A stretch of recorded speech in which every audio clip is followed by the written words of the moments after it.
Vishnu-Paadaadi-Keshanta-Stotram, Shloka 42. In this shloka, the first two quarters are one compound word. So, technically, there is no pause that is allowed. So, I will try to pronounce it together, but the same thing will be easier to follow when you look at the split words in the Anvaya. Lakshmakaralakalisphuradalikashashankardha-sandarsha-milan netramboja prabodhotsuka-nibhritataralina bhringachhatabhe. I will repeat the line. Lakshmakaralakalisphuradalikashashankardha-sandarsha-milan netramboja prabodhotsuka-nibhritataralina bhringachhatabhe. Lakshminathasya lakshyikrita-vibudha-ganapanga-banasanardha-chhaye no bhuri-bhuti-prasava-kushalate भ्रूलते पालयेताम्. अन्वयः लक्ष्म आकार अलकालि स्फुरत् अलिक शशांकार्ध संदर्श मीलत् नेत्रांभोज प्रबोध उत्सुक निभृततरालीन भृंगच्छटा आभे लक्ष्यीकृत विबुधगण अपांगबाण आसनार्धच्छाये भूरि भूतिप्रसव कुशलते लक्ष्मीनाथस्य भ्रूलते नः पालयेताम्. So Lord Vishnu's eyebrows are again described differently in this shloka. Alika Shashankardha. Lord Vishnu's forehead is said to be in the form of a crescent moon. That is the bright full moon in half of its form. So, the Lakshma Akara Alakali Spurat, on such a bright forehead, the curls of hair which are falling on the forehead are said to appear in the form of the dark mark which is seen in the moon. And then Sandarsha. This word Sandarsha generally would mean looking or sighting, seeing. But here, because the forehead is figured as the moon, we have to say such a forehead moon is shining and those rays are falling on the lotus eyes. So, Milat Netramboja, Lord Vishnu's eyes, lotus eyes are said to be closed. Then, close to the eyes, very near the eyes, around them, Prabodha Utsuka, waiting eagerly for the lotus to blossom. Bhringachhata Abhe, like a shining row of bees which are Nibhrita Taralina. Each bee is clinging to the other one so close, and then they are all still and silent.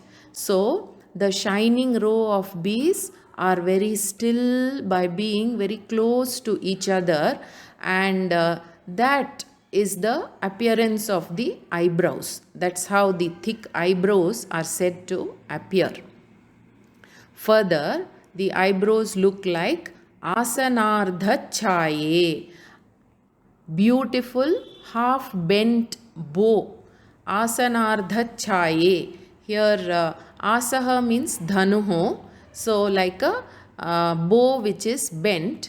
And why is it said to be bent? So that it is kept ready to string some arrows. And what are the arrows? Apanga bana. The side glances of Bhagavan are said to be the arrows. And these arrows are strung on the bow for which target? Lakshyikrita, targeting the Vibudha Gana, groups of devatas, so that the glances can bless them. Further, the eyebrows are said to be Bhuri Bhuti Prasava Kushalate. They are said to be very capable of Kushalate, means the two eyebrows are capable of Bhuri, plenty of Bhuti Prasava, bestowing wealth. So these eyebrows are said to be very capable of bestowing plenty of wealth for the devotees. Lakshmi Nathasya Bhrulate Naha Palayetam. May such creeper-like, Bhrulate means creeper-like eyebrows of Lord Vishnu. Here Lord Vishnu is denoted by the word Lakshmi Natha, that is Lord of Mahalakshmi. Lord Vishnu, Naha Palayetam, protect all of us. Now we will look at the meaning as a whole. So in Lord Vishnu's personified form, his forehead is said to be similar to the bright crescent moon. Now a very similar description is given to Bhagavati in Soundaryalahari also by Bhagavad-Padacharya. That is in Shloka 46 in Soundaryalahari, he says, Lalatam lavanyadhyuti vimalam abhati tavayat dvitiyam tanmanye makuta ghatitam chandra shakalam.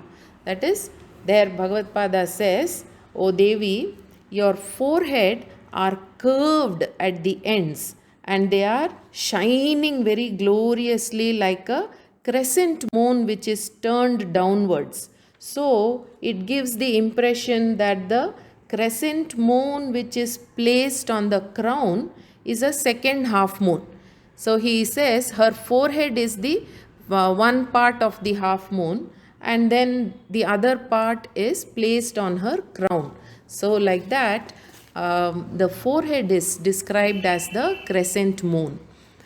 Now coming back to this shloka, dark curls of hair are hanging on the forehead, and so such curled hair is said to appear like the black spot which is seen in the center of the moon. Now this kind of forehead half moon is said to be glancing or looking at the lotus eyes. That is, when the moon shines on the lotuses close their petals. Therefore, over here, the eyes of Bhagavan are said to be closed, as though they are sleeping. And then, around such closed eyes, very close to the eyes are the eyebrows, so thick and dark and shining that they are said to appear like the bees which are hovering around are now very silently placed very next to each other, as though they are stuck and remaining still because the lotus is closed and they are waiting for the lotus to bloom. Such is the form of the eyebrows.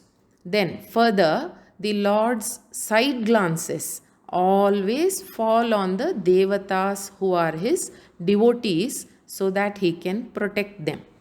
Such sharp pointed side glances appear to be the arrows which are strung into the bow, which are the eyebrows. In other words, the eyebrows are described as the bow onto which the sharp glances, which are in the form of arrows, have been strung together. Such eyebrows are said to have tremendous capability to produce plenty of wealth of all kind for all the devotees. Like this, in different ways, Bhagavan's eyebrows, which are like creepers, are described figuratively. May such distinct eyebrows protect all of us is the prayer. The words Bhuri Bhuti Prasava Kushalate Bhrulate implies that meditation on the eyebrows of Lord Vishnu will bless the devotees with all the purusharthas, dharmartha, kama, moksha. That is, according to whatever the devotee seeks, that will be given to the devotee. Such is the form of prayer. Namaste.